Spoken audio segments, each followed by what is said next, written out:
Welcome in, grab a coffee and make yourself comfortable. We're looking at a blog post today from 420formulator.com that makes a really compelling case for rice bran wax. Yeah, we've definitely needed a reliable vegan alternative to beeswax for a while now. For sure. I mean, our mission today is just to figure out why this specific plant-based wax is quietly taking over for home crafters and professionals.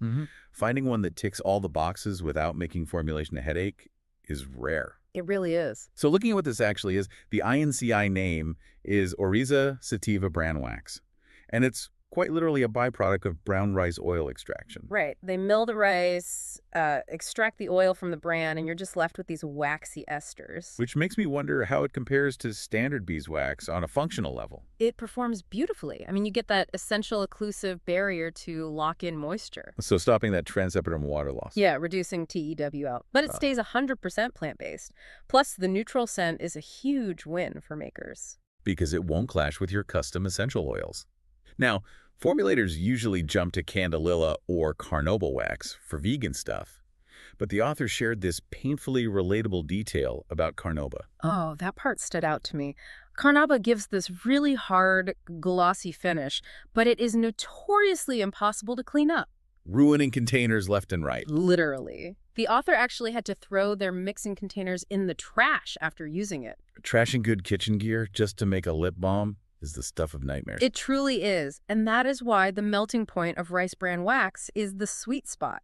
It sits right between 79 and 82 degrees Celsius. So it sets firm enough to survive transit, but it won't permanently fuse to your beakers. Right.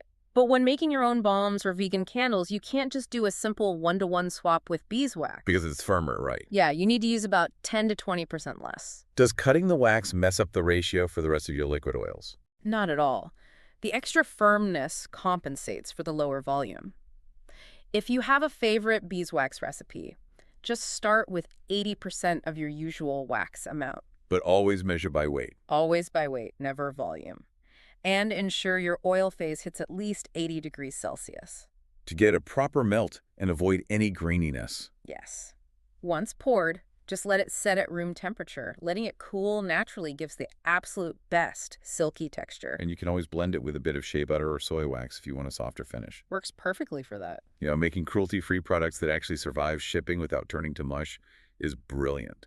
Hey, if you enjoy tinkering with these kinds of recipes, you should definitely check out 420formulator.com. They really do have great resources. Yeah, they have heaps of free skincare formulations on there. Just a great little site to keep bookmarked. Absolutely worth a look. And since rice bran wax comes from the humble leftovers of milling brown rice, it leaves you with an interesting question to mull over. What other highly effective, professional-grade skincare ingredients might be hiding inside the everyday foods sitting right inside our kitchen cupboards?